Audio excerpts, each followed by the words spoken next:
Thank you, Presiding Officer. To ask the First Minister what the Scottish Government's response is to some members of the judiciary expressing opposition to juryless rape trials. First Minister.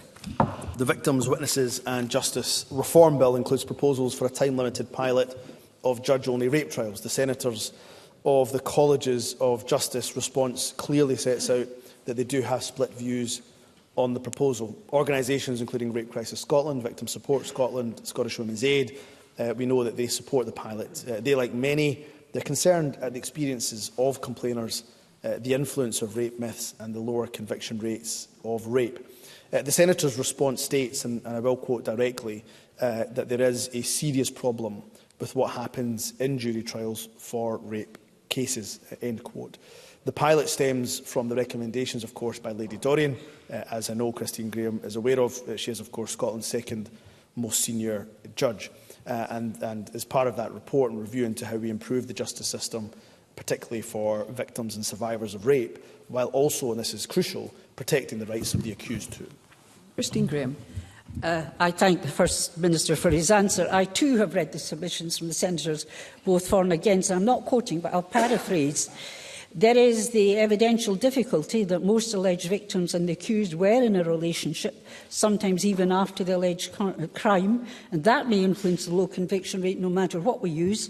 The right to a fair trial under the European Convention of Human Rights, which is embedded in the Scotland Act, as this may affect the accused.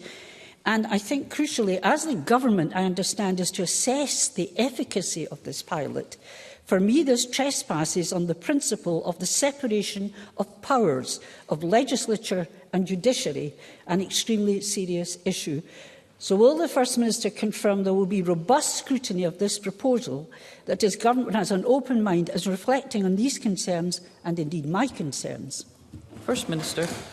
Yes, of course, we will be open-minded in our consideration of the legislation. And that's why the committee stage of this bill, the evidence-gathering stage of this bill, is such a crucial part of the legislative process. It allows us to hear quite robustly, often quite powerfully, the various arguments being put forward. And I do go back to my point, of course, that this recommendation for a time-limited pilot of juryless trials is coming from a review conducted by the second most senior judge, a very experienced judge, I think a judge who commands wide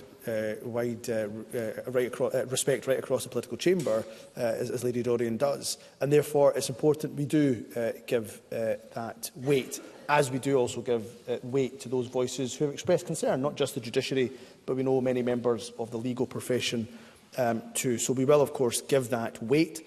We will also give the voice of victims and survivors weight in this decision and the passage of this bill too. And we do need to improve the experience of rape complainers. I think all of us absolutely accept. I think all of us would also accept the rape myths that do exist within juries as well. And maybe I'll end with a quote from Rape Crisis Scotland, which has stayed with me since my days as Justice Secretary and to this very day.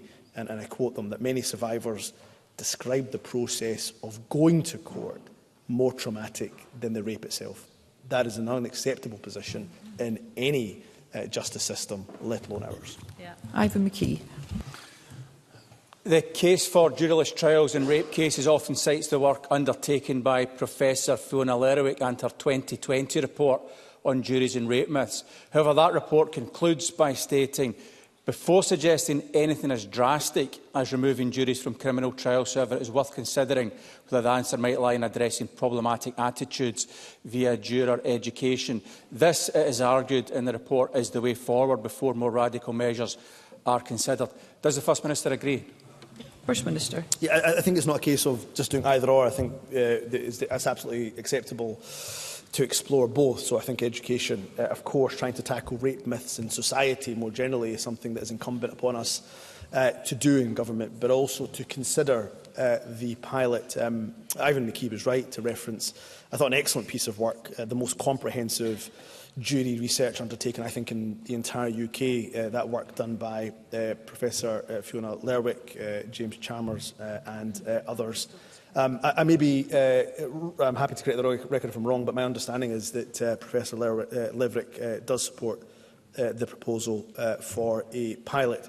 I do welcome steps that the judiciary have taken to improve jury education, and I will highlight the Senators' comments from the Senators testing rape myth directions with juries this year, and I'll quote that when it came to judge directions, they did not prevent acquittals which appear to the trial judge to be conspicuously generous on the evidence adduced. So there is definitely a role for education around rape myths. Briefly, First Minister. There is, but there's also the option I think we should be exploring juryless trials.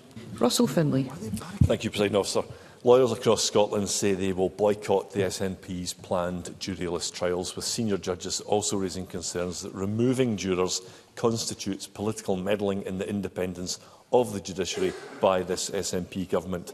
So, as I asked his Justice Secretary yesterday, will Humza Yousaf ignore these concerns, pass his bill and simply hope for the best?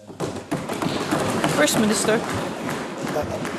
Of course, we will listen to the views of the legal profession. We'll listen to the, of course, weight of opinion of the judiciary. And, of course, we'll give appropriate weight to the voices of victims and survivors too. But I do go back to the central point. I would make this point quite robustly to Russell Finlay, that this pilot or proposal for a pilot of juryless trials is coming from Lady Dorian. It is not government interference by simply exploring a recommendation from the second most senior judge, the Lord Justice Clerk of Scotland. So I think it doesn't do an issue that requires great sensitivity, any justice, where we attempt to throw around terms like political interference, regardless of who that comes from. So I think let's absolutely give consideration to the voices of the judiciary. Let's also not forget the voices of victims and survivors in this issue too. Absolutely.